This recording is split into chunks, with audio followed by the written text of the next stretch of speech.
अब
थोड़ा सा हम एक लेवल और डाउन आ जाते हैं।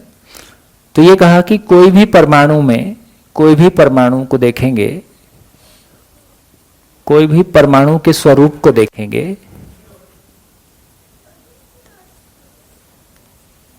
यदि जड़ परमाणु के स्वरूप को देखेंगे तो उसमें केंद्र में जितने अंश हैं, परिवेश में भी लगभग उतने ही अंश हैं। तो केंद्र में कुछ अंश हैं और फिर पहला परिवेश, दूसरा परिवेश, तीसरा परिवेश। ये कोई रेल की पटरी नहीं है, अंश ऐसा घूम रहे हैं, उसके रास्ते को बताया है, लेकिन ये रास्ते फिर ये ऐसा एक ही प्लेन में नहीं है, कितना भी अलग तरह से हो सकता है ना। तो इस तरह से परमाणु को देखा। तो जो केंद्र में, परिवेश में पहले अंश में 2 हो सकते हैं, दूसरे में 8 हो सकते हैं, अधिकतम 18 हो सकते हैं, और चौथे परिवेश में 32 हो सकते हैं। ये अधिकतम हो सकते हैं, कम तो हो ही सकते हैं। और यदि 12 हो गया तो अंदर भी फिर 60 अंश रहेंगे, है ना। ये परमाणु का केंद्र है। तो जो केंद्र के अंश हैं, ये केंद्र में घूर्णन गति करते हैं।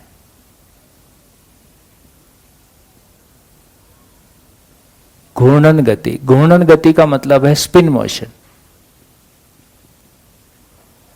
लट्टू वाली मोशन। तो स्पिन मोशन केंद्र में करते हैं, सभी स्पिन मोशन करते रहते हैं। जो परिवेश में अंश हैं, जो परिवेश में अंश हैं, ये सभी अंश घूर्णन गति तो करते ही हैं, घूर्णन गति तो करते ही हैं। घूर्णन गति के साथ ये परिवेशीय गति भी करते हैं, है ना, परिवेशीय गति भी करते हैं, परिक्रमण। इसको बोलते हैं वर्तुलात्मक गति, वर्तुल।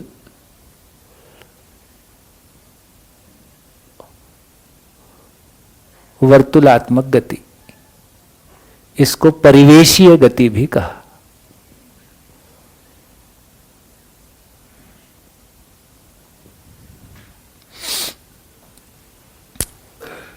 केंद्र में घूर्णन गति और परिवेश में परिवेशीय गति, ये दोनों के प्रभाव से परमाणु एज ए होल में एक तीसरी गति, जिसको क्या बोला, कंपनात्मक गति।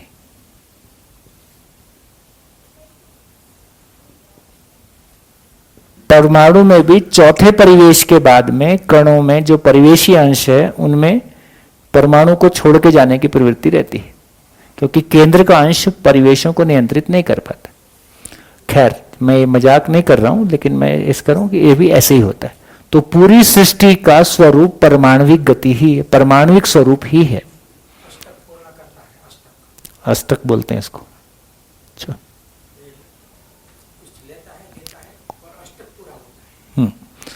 तो इससे एक तो ये फिर से लौट के आते हैं जड़ परमाणु पे। तो जड़ परमाणु पे लौट के आए तो ये कह रहे हैं कि परमाणु अंश, हमने परमाणु को देख के ये पहचाना कि परमाणु अंशों से मिलके बना है। अध्ययन किसका हो सकता है? परमाणु का, है ना, क्योंकि परमाणु अंश स्वतंत्र नहीं रहता, वो किसी भी परमाणु से मुक्त होता है तो दूसरे परमाणु का हिस्सा हो जाता है। तो परमाणु का अध्ययन करके ये समझ में आया कि कोई भी परमाणु परमाणु अंशों से बना है। दर्शन इसमें यह कह रहा है कि सारे परमाणु एक ही जैसे हैं, सारे परमाणु अंश एक ही जैसे हैं। जब हम साइंस में पढ़ते हैं तो साइंस इन्हीं को इलेक्ट्रॉन, प्रोटॉन, न्यूट्रॉन के रूप में कह रहा है। दर्शन ये कह रहा है कि सारे अंश एक ही जैसे होते हैं, अपनी अपनी भूमिका के अनुसार हम उनको अलग अलग तरीके से पहचान सकते हैं। तो केंद्र में तो परमाणु अंशों को, तो सबसे छोटा परमाणु 2 अंश का मिला, एक केंद्र में है और एक उसके बाहर चक्कर लगा रहा है। तो इसका मतलब है, और परमाणु अंश को हमने कहा कि परमाणु अंश स्पिन मोशन करता हुआ रैंडम मोशन में रहता है, इसको रैंडम मोशन कहा। रैंडम मतलब अनिश्चित गति। तो जब समझ में आया तो ये आया कि परमाणु अंश स्पिन मोशन करता हुआ दूसरे परमाणु के साथ व्यवस्था में होने की प्रवृत्ति के साथ। क्या बात समझ में आई? साइंस में जिसको हम अनिश्चित गति कह रहे हैं, दर्शन में उसको हमने एक प्रयोजन सहित गति के रूप में पहचाना। महिमा पहचान रहे हो? सब कुछ किसी निश्चितता के अर्थ में है। तो मूल ऊर्जा में ऊर्जित होने के आधार पर परमाणु अंश में व्यवस्था की प्रवृत्ति है, इसलिए व्यवस्था के अर्थ में गति है। इसलिए व्यवस्था के अर्थ में गति दूसरे परमाणु अंश को पहचान कर व्यवस्था में हो गया।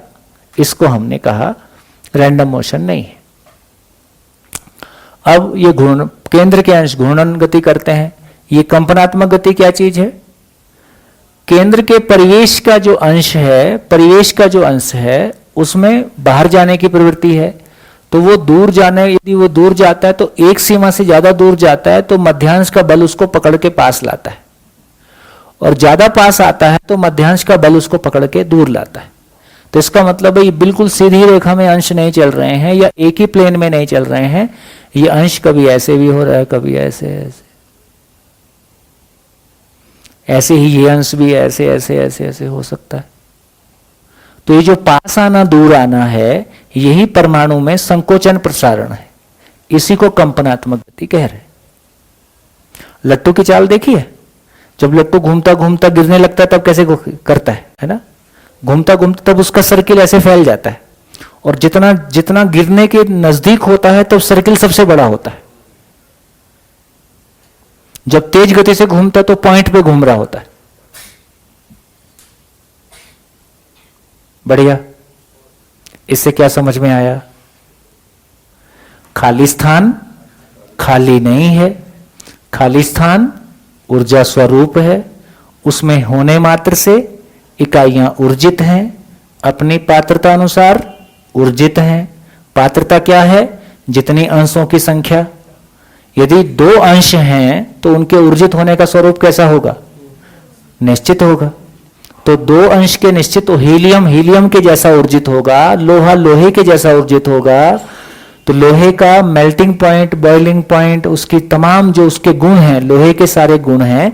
इसका मतलब है वो सारी चीजें एक तरह से प्रकाशित होंगी तो लोहा लोहा के जैसे ही प्रकाशित होगा, क्योंकि उसके ऊर्जित होने का स्वरूप एक है। एल्युमिनियम के ऊर्जित होने का स्वरूप एक है। इसी तरह से सृष्टि के जितने भी परमाणु हैं सबके ऊर्जित होने का स्वरूप एक है, इसलिए उनके आचरण भी एक है। उनका कोई एक निश्चित आचरण, इस निश्चित आचरण को ही नियम संज्ञा है। पात्रता पूर्वक वो जिस स्वरूप में ऊर्जित है वो प्रयोजन को सिद्ध करती है। पात्रता अनुसार ऊर्जित है, ऊर्जित होने से क्रियाशीलता है, क्रियाशीलता किसी प्रयोजन के अर्थ में है। मतलब स्थिति और गति दोनों हो गया यहां। इसी को निश्चित आचरण के रूप में पहचाना गया। निश्चित आचरण को ही नियम के रूप में पहचाना गया। यदि पूरी प्रकृति के हम सामंजस्य को देखते हैं तो जितनी भी इकाइयां हैं उनके सर्वाइवल के लिए जो कुछ भी होने की आवश्यकता है वो सब धरती पे उपलब्ध है, और जितनी मात्रा में चाहिए उतनी मात्रा में उपलब्ध है। हवा, मिट्टी, पानी, प्रकाश की मात्रा सबसे ज्यादा आवश्यकता है, लोहा सबसे अधिक आवश्यकता है। प्रकृति में लोहा ज्यादा है, गोल्ड की आवश्यकता बहुत कम है, डायमंड की आवश्यकता तो बहुत इंडस्ट्रियल यूज के लिए कम है। तो जिस चीज की जितनी मात्रा है मानव के जीने के अर्थ में उतनी ही मात्रा सृष्टि में उपलब्ध है। हर इकाई के आचरण की निश्चितता है। तो इसका मतलब निश्चित इकाई के, यहां मेरे को लगता है कि एक बात को और इंट्रोड्यूस कर लेते हैं, किसी भी इकाई के आचरण की निश्चितता ही उस इकाई की पूर्णता है। हर इकाई अपने आप में पूर्ण है। इसका क्या मतलब है? हर इकाई अपने आप में पूर्ण है। इसका क्या मतलब है? वो किसी आचरण, निश्चित आचरण को व्यक्त करता है। निश्चित आचरण की निरंतरता ही उसकी पूर्णता है। तो मानव के अलावा सृष्टि में जितनी भी इकाइयां हैं सभी इकाइयां अपने आचरण की निश्चितता को और उसकी निरंतरता को व्यक्त करती हैं। और मानव में क्या स्थिति है? मानव अपनी पूर्णता को पाना चाहता है। मानव को अधूरापन स्वीकार नहीं है। मैं कोई चीज समझता नहीं हूं, यह मेरे को स्वीकार नहीं होता है। मैं कोई चीज समझता हूं, उसको बोल नहीं पाऊं, यह मेरे को स्वीकार नहीं होता है। मैं कोई चीज को समझ पाऊं, उसको मैं जी नहीं पाऊं, यह मेरे को स्वीकार नहीं होता है। तो मानव में अधूरेपन की स्वीकृति नहीं है। मानव अपनी पूर्णता को ही चाहता है। मानव की पूर्णता क्या है? निश्चित आचरण को व्यक्त कर पाना और उसकी निरंतरता हो पाना। तो सृष्टि की सभी इकाइयों में आचरण की निश्चितता उसकी पूर्णता के रूप में व्यक्त होती है। अब सवाल यह खड़ा हुआ कि सभी इकाइयों में ये पूर्णता आई कहां से? मानव में भी पूर्णता की चाहत आई कहां से? कभी मन में यह सवाल आया कि सभी मानव क्यों सुखी होना चाहते हैं? कभी ऐसा सोचा? ये सभी मानव सुखी होने क्यों चाहते हैं? समझ में आया? अभी तक हमने विचार को कहां यूज किया? विचार अपने आप में सीमित ताकत है कि असीमित ताकत है? असीमित। हमने उसको कहां लगाया? सीमित में। मकान बन जाए, गाड़ी आ जाए, थोड़ा सा पैसा आ जाए, तो हमने असीमित ताकत को सीमित में लगा रखा है। क्या उसको तृप्ति होगी? बस यही हमारी अतृप्ति का कारण है। देखिए, जितनी चर्चा अभी तक हमने की, केवल मैं लिख देता हूं। हमने कहा कि खाली स्थान अपने आप में पारदर्शी है। खाली स्थान निराकार है। और क्या बोला? खाली स्थान अखंड है। खाली स्थान असीम है। और ऊर्जा स्वरूप है। इसी को, ऊर्जा स्वरूप को कहने के लिए ही पारगामी कहा है।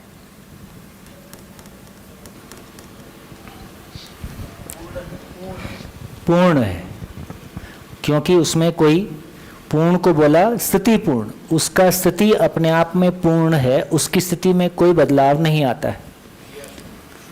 क्रिया शून्य को कहा नहीं है तो उसको और कह देते हैं। तो ये हम सबको ध्यान में आता है। क्रिया शून्य को फैला के कहूं कि शॉर्ट में कह दूं? फैला के कहूं।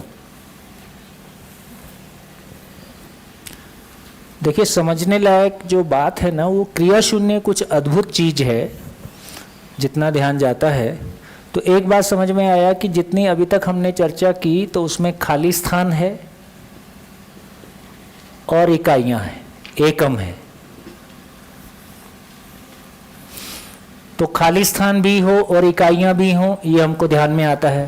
पूरा ब्रह्मांड ऐसा ही है, या वैक्यूम ऐसा ही होता है। खाली स्थान हो, इकाइयां ना हो,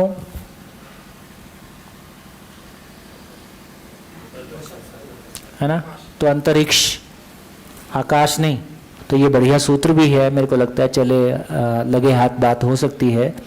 तो सृष्टि में हर इकाई अपने वातावरण सहित होती है। सूत्र है हर इकाई अपने वातावरण सहित संपूर्ण है। हर इकाई अपने वातावरण सहित संपूर्ण है ना। फूल एक जगह तक सीमा तक वो खुशबू देता है, वो उस फूल का वातावरण है ना। मैंने माइक यूज कर रहा हूं तो एक जगह तक ही आवाज जाएगी, वो इस आवाज सहित वो वातावरण है। हमने रोशनी जलाई, एक जगह तक वो रोशनी जाएगी, वो उसका वातावरण है। इसी तरह से सृष्टि में हर इकाई अपने वातावरण सहित है। ये ध्यान में आ गया। मानव एकमात्र इकाई है, भ्रमित मात्र एकमात्र इकाई है जिसका अपना वातावरण नहीं है। मानव का वातावरण क्या होगा? मानव का वातावरण क्या होगा? अभी हम जहां गए उससे प्रभावित हो गए। इसका मतलब हमारा अपना वातावरण है कि हम दूसरे के वातावरण से प्रभावित हो गए? हम दूसरे के वातावरण से प्रभावित हो गए। तो यदि हम अपने वातावरण सहित होंगे तो दूसरों के वातावरण से प्रभावित नहीं होंगे।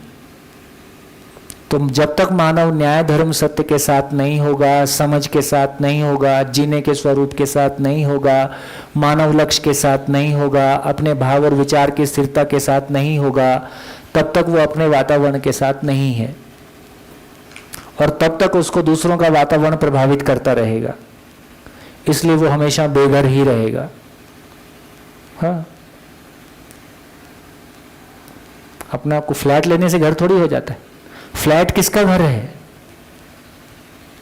फ्लैट किसका घर है? फ्लैट किसका घर है? शरीर का। मेरा घर नहीं बसा है अभी। मैं तो कभी बद्रीनाथ घूमता हूं, कहां घर, सब जगह घर तो ढूंढ रहा हूं।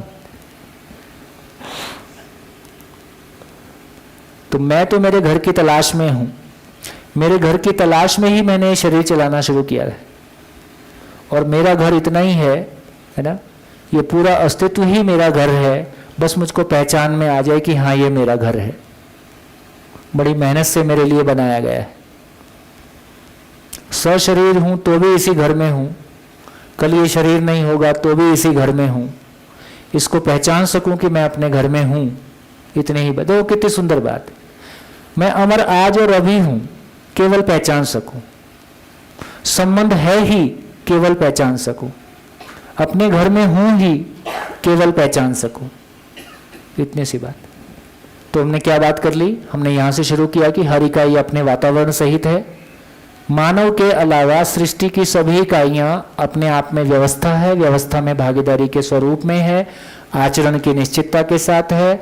मानव में निश्चित आचरण की प्यास है, इसलिए मानव ने अभी अपने वातावरण को नहीं पहचाना है। जब तक कोई मानव अपने वातावरण को नहीं पहचानेगा तब तक वो पर वातावरण से, पर मूल्यांकन से प्रभावित रहेगा। कहीं आसक्ति रहेगी, कहीं द्वेष रहेगा, कहीं झंझट रहेगा, क्योंकि मैंने अपना घर नहीं पहचाना है। और जिस घर को मैंने अपने रहने के लिए पहचाना था, है ना, वो या तो अधूरा है या किसी और का है ना। कुल मिला के मेरे को अपनी जगह नहीं मिली। सारी चर्चा करते हुए मेरे को लगता है कि इस बात को ध्यान में रखना जरूरी है कि इकाई के चारों तरफ तो वातावरण है ही, लेकिन इकाई के भीतर भी खाली स्थान आर पार है, सभी जगह खाली स्थान है। तो ये पहचाना कि खाली स्थान अपने आप में पूर्ण है। पूर्ण है कि हम क्रिया शून्य को समझने की कोशिश कर रहे थे, उसमें हमने ध्यान दिया कि ऐसी जगह तो खाली स्थान सभी जगह है ही। खाली स्थान सभी जगह, अंदर बाहर कोई खाली स्थान से रिक्त और मुक्त कोई स्थल ही नहीं है। बल्कि जिसको हम दूरी कह रहे हैं वो क्या है? डिस्टेंस क्या है? खाली स्थान को ही डिस्टेंस के रूप में पहचान रहे हैं, है ना। तो खाली स्थान तो सभी जगह है, कहीं कहीं इकाइयां हैं, कहीं इकाइयां नहीं हैं। अब ये देखते हैं कि सभी इकाइयां अपने आप में क्रियाशील दिखाई देती हैं। क्रियाशील हैं तो इसका मतलब है कि वो बल संपन्न है ही। बल संपन्न है तो इसका मतलब वो ऊर्जा संपन्न है ही। तो इन सारी बातों को जब देख रहे हैं तो हमको ये समझ में आ रहा है, जब क्रियाशील है तो उसको हम पहचान रहे हैं। क्रियाशीलता का मतलब है वहाँ गति है या तरंग है या दबाव है, तो उसको हम क्रिया के रूप में पहचानते हैं। जब भी क्रिया दिखाई देगी तो कहाँ दिखाई देगी? इकाई में। जब भी क्रिया बोल रहे हैं, देखो क्रिया का मतलब भी भौतिक क्रिया है, रासायनिक क्रिया है और जीवन क्रिया है, इतना ही क्रिया है। जब भी ये भौतिक रासायनिक क्रिया दिखाई देगा, जीवन क्रिया दिखाई देगा, तो कहाँ दिखाई देगा? एकम में, इकाई में। क्रिया है तो मतलब आकार है, क्रिया है तो आकार है, आकार है तो सीमा है, सीमा है तो आकार है, आकार है तो क्रियाशीलता है। तो सारी क्रियाशीलता किसके साथ जुड़ी हुई है? कहाँ दिखाई देगी क्रियाशीलता? इकाई के साथ। लेकिन क्रिया इकाई है ही नहीं और केवल खाली स्थान है, वहां किसी क्रिया का प्रमाण मिलेगा? तो ये समझ में आया कि खाली स्थान स्वयं में क्रिया शून्य है। खाली स्थान स्वयं में क्रिया शून्य है। तो पूरी सृष्टि को देखें तो क्रिया शून्य में असीम क्रिया शून्य वास्तविकता में अनंत क्रियाशील वास्तविकताओं के स्वरूप में यह अस्तित्व हमको दिखाई देता है। तो कोई भी क्रियाशील वास्तविकता असीम हो नहीं सकती। क्या लगता है? कोई भी क्रियाशील वास्तविकता असीम हो ही नहीं सकती। तो असीमता अपने आप में क्रिया शून्यता का ही एक्सप्रेशन हो सकता है। तो एक वास्तविकता जिसको हमने क्रिया शून्य पहचाना, उसके ही एक एक्सप्रेशन को हमने क्रियाशील कहा, उसी को हमने निराकार कहा, क्योंकि जब आकार ही नहीं है तो इसलिए निराकार है। क्रिया शून्य है उसी को अखंड कहा, क्योंकि खंडित होना भी क्रिया है। अखंडता भी क्रिया शून्यता का ही एक्सप्रेशन है, क्योंकि खंडित होना भी क्रिया है, होने के स्वरूप में पूर्ण नहीं है। जीवन यदि अपने ज्ञान को उद्घाटित कर पाया, अपने आप में अनुभव संपन्न हो पाया, तो उसको जागृति पूर्ण कह रहे हैं। जीवन को जागृति पूर्ण कह रहे हैं, इस खाली स्थान को स्थिति पूर्ण कह रहे हैं। दो अलग अलग शब्दों का इस्तेमाल हुआ है। तो स्थिति पूर्ण एक ही वास्तविकता है, क्योंकि उस पूरी वास्तविकता को ना उसमें कुछ नहीं किया जा सकता है, ना उसमें कुछ जोड़ा जा सकता है, ना घटाया जा सकता है, ना उसके, है ना। यहाँ ही मेरे को लगता है कि अब मैं देखो, वो सब तो आपके ध्यान में है कि अस्तित्व में कुल कितने वास्तविकताएं हैं। हाँ जी, सभी के लिए, सभी को ध्यान में आ जाए, कुल कितनी वास्तविकताएं हैं? हाँ ठीक है, मूल में कहेंगे तो दो, इकाई और व्यापक। इकाई में फिर दो प्रकार की वास्तविकताएं, जड़ और चैतन्य। तो हम देखो अब वो सारे भेद भी खुल जाते हैं। क्या भेद खुल जाते हैं? द्वैतवाद, त्रैतवाद, उन सब बातों को यहाँ नहीं कर रहे हैं। लेकिन द्वैतवाद का मतलब क्या है कि दो चीजें हैं, दो चीजें हैं मतलब व्यापक है और इकाई है। अब त्रैत बोल दोगे तो जड़ है, चैतन्य है और व्यापक है ना। हाँ, सब कुछ। अद्वैतवाद को थोड़ा समझना पड़ेगा, क्योंकि उसमें थोड़ा सा मुश्किल है, उसको समझेंगे। अब कितने लोगों को ध्यान है कि यहाँ कुल मिला के तीन ही वास्तविकता है, व्यापक वस्तु, जड़ और चैतन्य। ये ध्यान में आ गया? मैं उसको बोर्ड पे लिखूंगा नहीं, है ना, तो मैं उसको लेकिन रिपीट कर देता हूं। हाँ जी, सभी को ध्यान से सुन लें, आगे पीछे सभी। पूरे अस्तित्व को देखें तो केवल तीन वास्तविकताएं। करूं क्या बोर्ड पे? है? नहीं, वो पूरा फिर नीचे से आपने तो किया ही था, पुराना में तो किया ही होगा मेरे ख्याल से। तो मैं सोचता हूं कि सबके ध्यान में है, वो रिपीट कर देता हूं। तो पूरे अस्तित्व में तीन वास्तविकताएं, खाली स्थान, मूल ऊर्जा, जड़ और चैतन्य इकाइयां।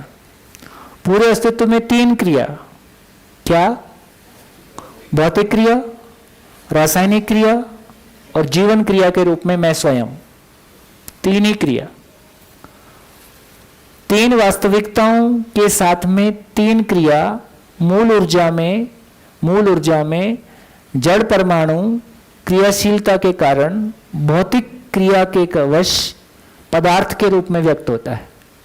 जड़ परमाणु मूल ऊर्जा में ऊर्जित होकर दूसरे परमाणु को पहचानता है, मॉलिक्यूल के रूप में, अणु के रूप में हो जाता है। अणु मिलके पिंड के रूप में हो जाते हैं, इसका नाम पदार्थ है। ये ठीक हो गया। तो पदार्थ अवस्था क्या है? जड़ परमाणु मूल ऊर्जा में ऊर्जित होकर भौतिक क्रियाकलाप के कारण पदार्थ अवस्था के रूप में व्यक्त है। जड़ परमाणु ही मूल ऊर्जा में ऊर्जित होकर रासायनिक क्रियाकलाप के फलस्वरूप प्राण अवस्था के रूप में व्यक्त है। प्राण अवस्था क्या हो गया? मानव का शरीर भी प्राण अवस्था, ऐसे जीव अवस्था का शरीर है, मूल में कोशिकाओं से बनी हुई रचना है। तो कोशिकाओं से बनी हुई सारी रचनाओं का मूल में रासायनिक क्रिया का फल है। तो ये रासायनिक क्रिया का मतलब इतना ही हुआ कि जड़ परमाणु मूल ऊर्जा में ऊर्जित होने के आधार पर रासायनिक क्रिया के फलस्वरूप कोशिका के रूप में व्यक्त है, और कोशिका ही मिलकर पेड़ पौधे और पशु पक्षी के रूप में व्यक्त है, पशु पक्षी के शरीर। ठीक। फाइनली ये कह रहे हैं कि चैतन्य इकाई जीवन क्रिया मूल ऊर्जा में ऊर्जित होने के आधार पर, है ना, कभी पशु शरीर को चलाता है तो उसको जीव अवस्था कहा। जीवन ही मूल ऊर्जा में ऊर्जित होने के आधार पर अपनी विकसित स्थिति में मानव शरीर को चलाता है, उसको भ्रमित मानव कहा। और जीवन ही अपनी जागृत अवस्था में, जीवन ही, है ना, अनुभव संपन्नता के साथ जब मानव शरीर को चलाता है तो उसको जागृत मानव परंपरा कहा। कुल मिलाकर इतनी कहानी है। तो कितनी कहानी है? 3 वास्तविकताएं, 3 क्रियाएं, 4 अवस्थाएं। नमस्कार। इससे ज्यादा कोई ज्ञान है ही नहीं अस्तित्व में। पूरे वर्ल्ड की सारी यूनिवर्सिटीज में जो कुछ भी पढ़ाया जाता है वो इसी के अंतर्गत ही पढ़ाया जाता है, इससे बाहर कुछ है ही नहीं। एक बार ये अपने में स्वीकार होने से कि इससे बाहर कुछ नहीं है, खूब अपनी ताकत लगा के हम देख लेते हैं, तो हमको ये समझ में आता है कि ज्ञान के रूप में वास्तविकताएं निश्चित हैं। ज्ञान का फैलाव कितना भी सही, लेकिन वास्तविकताएं निश्चित हैं। बिल्कुल वैसे ही जैसे घर में हम चावल बनाते हैं, एक चावल को दबा के देख लेते हैं, उससे सारे चावल का हाल पता चल जाता है। तो एटम समझ में आया तो पूरा पदार्थ संसार समझ में आ गया। कोशिका समझ में आई तो पूरा प्राण संसार समझ में आ गया। जीवन समझ में आया तो पूरा मानव संसार समझ में आ गया। और सह अस्तित्व समझ में आया तो पूरा अस्तित्व समझ में आ गया।